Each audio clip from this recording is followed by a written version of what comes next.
नमस्कार, मैं रिया जायसवाल आज आप सभी को 15 अगस्त की हार्दिक शुभकामनाएं देती हूँ। ना हिसाब है ना कीमत है उनकी कुर्बानियों की, ना हिसाब है ना कीमत है उनकी कुर्बानियों की, संभाल कर रख सके उनके जिगर के टुकड़े आज़ादी को, यही कीमत हो सकती है उनकी मेहरबानी। जी हाँ, हमारे देशवासियों ने, हमारे स्वतंत्रता सेनानियों ने अपनी कुर्बानियाँ देकर अपने हौसले के दम पर हमें अंग्रेज़ों की 200 वर्षों की गुलामी से आज़ादी दिलाई। तब जाकर 15 अगस्त 1947 को हमारा भारत आज़ाद हुआ था। और ये दिन हम एक ऐसे वातावरण के रूप में मना रहे हैं जब देश में आतंकी हमलों संबंधी अलर्ट जारी था। राष्ट्र विरोधी ताकतें देश की शांति भंग कर राष्ट्र का माहौल बिगाड़ने पर आमादा थी। और यहाँ मैं उस देश की बात कर रही हूँ जिस देश में सुदूर तमिलनाडु के रामेश्वरम के धनुष कोटि के एक मल्लाह का बेटा इस देश की नैया का खेवैया बन गया। जिस देश में नेता हम खुद चुनते हैं, महलों की औलादें हमारी तकदीर नहीं लिखती।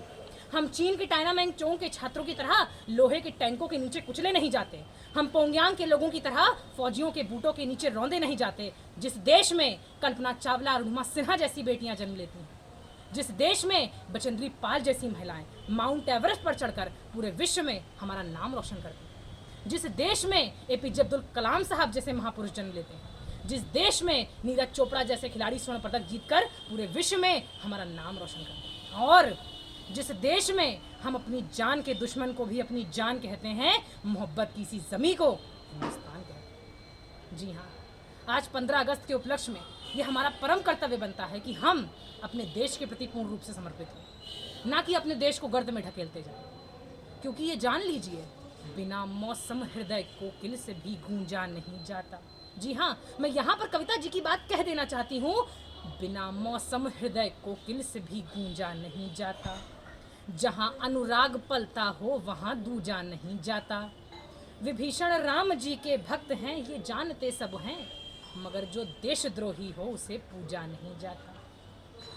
इसीलिए ये बहुत ज़रूरी है कि हम अपने देश के प्रति समर्पित हों, अपने देश के प्रति अपनी पूर्ण वफादारी दिखाएं, अपनी देश की एकता और अखंडता को अक्षुण्ण रखें। क्योंकि अटल जी ने कहा था, ये वंदन की धरती है, अभिनंदन की धरती है, ये अर्पण की भूमि है, ये तर्पण की भूमि है। इसकी नदी नदी हमारे लिए गंगा है, इसका कंकड़ कंकड़ हमारे लिए शंकर है। हम जिएंगे तो भी इसी के लिए और मरेंगे तो भी इसी के लिए।